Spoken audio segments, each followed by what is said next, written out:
It's a lie. You are lying to the court.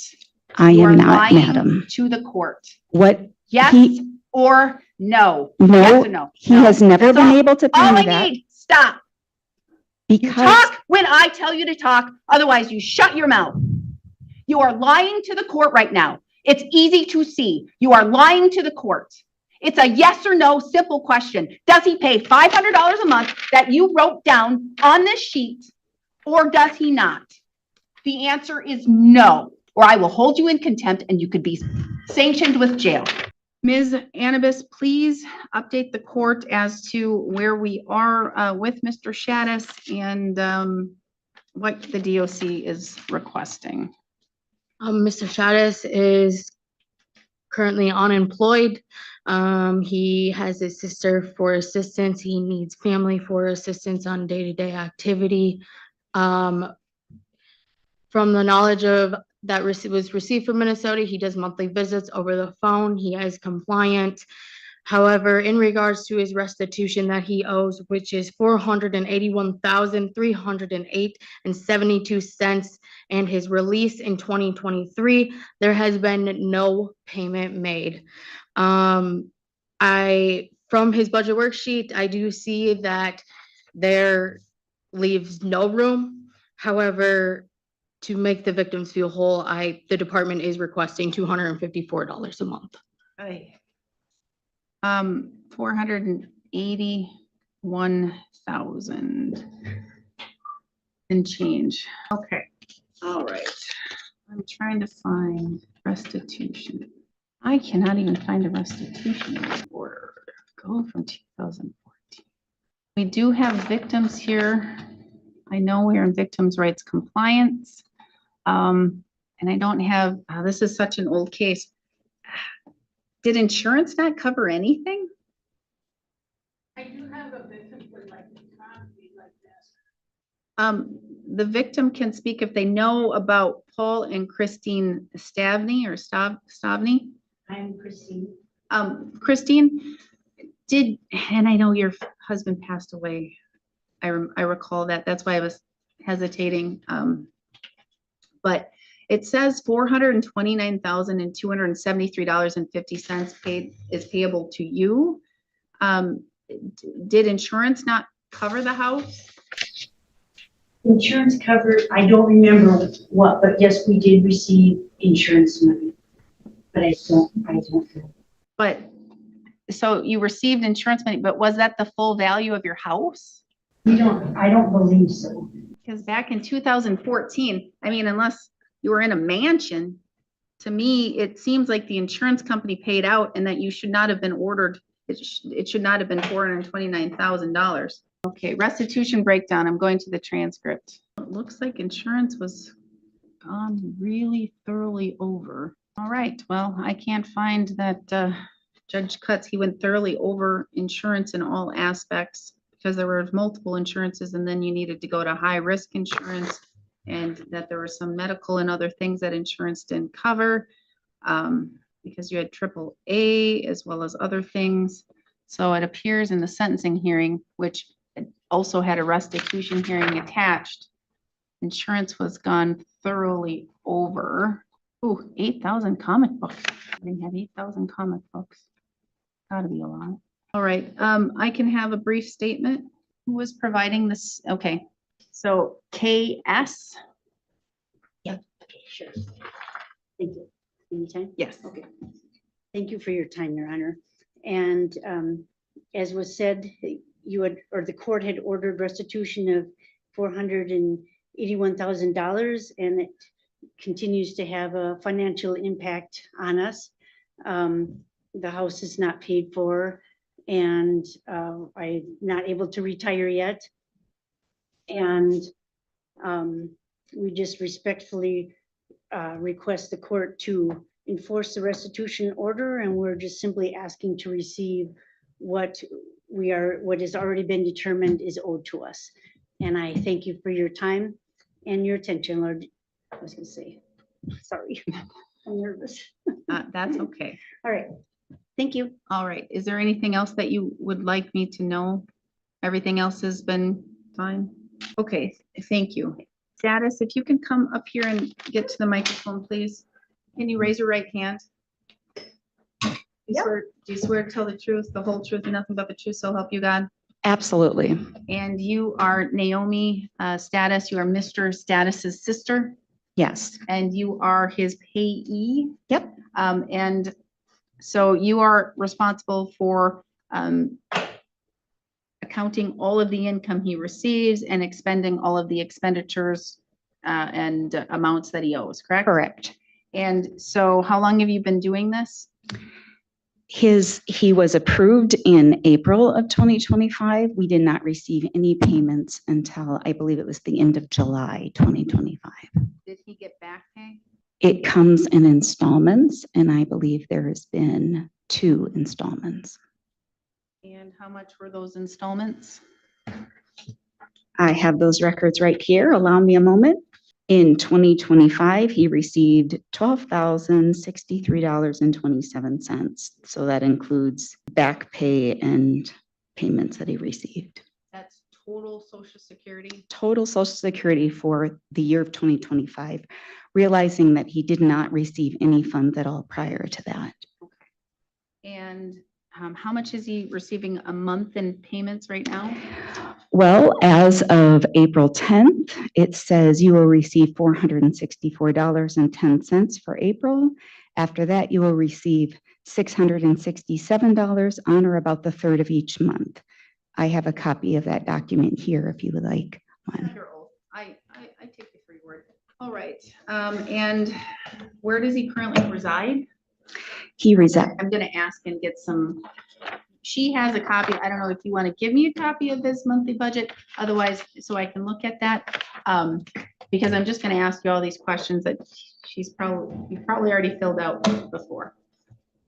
Yes, please. All right. So here it says he receives a total of $1,014 a month. That's true. He used to. It was being subsidized by the state of Minnesota.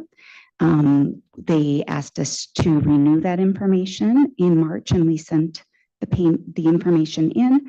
But my understanding is there's a backlog, and so he also is a recipient of Hennepin County Social Services. Like he has a job coach, and all of those additional services have stopped. And so they may be reinstated once they process the documents. It's my understanding is it's income eligible because he is SMART certified by the state of Minnesota. So he's a person who has a recognized disability, and that's as of December 30th, 2024. And it's good until May 31st, 2027. So right now, he's not receiving any additional services. Is he getting any type of food share, rental assistance, those kinds of things? none, and he hasn't gotten any of those things. And beyond his Social Security disability payments, he has received services from the state of Minnesota, but he has not received any kind of cash or something like that. I also have the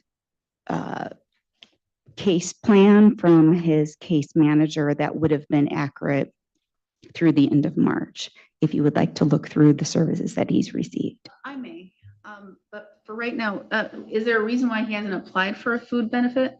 He should qualify for sure. Well, to be frank, I am a full-time teacher, and I tore my ACL, and so he only gets the help that I'm able to put through the time and effort. It's not something that he can do on his own. So That's why we have government workers. I am in regular contact with his case manager. Her name is Carrie through the Hennepin County Social Services, and she hasn't applied. I don't know the answer to that. It just makes me question, because I practiced law in Minnesota for over 10 years. Plus, I know Minnesota versus Wisconsin, they have far better resources and far better benefits for people who are in need. And it's just very surprising that even on a $1,014 a month, let's just say he still gets that he's not eligible for food assistance. or housing assistance or those types of things? He works, he volunteers. It's an unpaid position, but at a food shelf every week, and they have what they call bonus. And so he brings home I think food that's- from that's there, great. and he also goes through the food shelf sometimes and brings home some food. Great, grand, wonderful. That's great. That's on top of what the state would help and assist him with, though. I'm telling you, looking, if it's accurate, he's only gonna get $667. Or if he got $1,014, there's no doubt in my mind, he would qualify for food assistance. Unless, is he living in your household? He has been, mostly because if he hadn't been, he would be homeless. Well, and so they're probably taking in your income then, because that.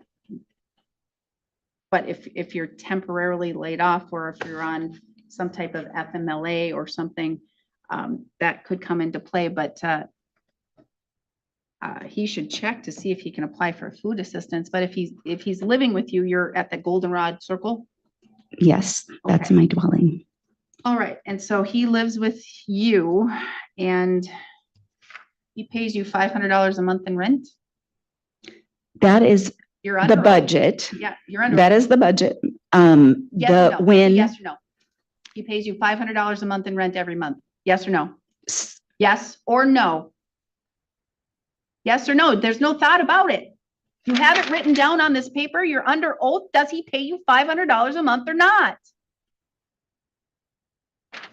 She doesn't want to answer because otherwise she's going to perjure herself. It's a lie. It's a lie. You are lying to the court. I You are am not, lying madam. to the court. What, Yes He- or no? No, Yes or no? he No. has never That's been all- able to All pay me I that need, stop. You because talk when I tell you to talk, otherwise you shut your mouth. You are lying to the court right now. It's easy to see. You are lying to the court. It's a yes or no simple question. Does he pay $500 a month that you wrote down on this sheet, or does he not? The answer is no. He does not. Stop trying to lie to the court, or I will hold you in contempt and you could be sanctioned with jail. Is that your phone? Shut it off. You are lying to the court, and you have lied to the Department of Corrections. You are lying. I believe he has at least $500 a month. I'm ordering $500 a month. If he does not pay, he will go to jail. If you continue to lie, you will go to jail. You have shown nothing but dishonesty to this court. And all you had to do was answer truthfully, because I can understand his situation. I can understand his case from 2013. I can understand owing almost $500,000 and how the victims will never, ever, ever be made whole. I can understand all of that. I cannot understand dishonesty and lying to the court. I cannot, and I will not take it. Do you understand? That is a yes or no question. Do you understand? yes, All right, $500 a month. We're going to have another hearing here in June. We'll go from there, because if he had $500 a month to show on this little document that he can pay you for rent, which he is not, which is a lie, then he can pay $500 a month, and we will go from there. I will set another hearing, not one more word. June 15th at 2 o'clock. Actually, 2:15, I'm holding 2 o'clock for somebody else who is dishonest with the court. June 15th at 2 o'clock or 2:15. I will check to make sure that he is making his payments. I will put you, if you decide to come again, I will put somebody under oath so that they know that they face perjury and contempt of the court, which could be a crime. Under oath so that I can get real and accurate and true information. And what I'm going to order then too is I want to see his banking account records. Every dollar that comes into his account, every dollar that goes out. And if you can show me that he can't afford $500 a month, at that time I will listen. Not as carefully to you because you are shown that you are dishonest to the court, but I will listen. June 15th, 2:15. Thank you. We are adjourned.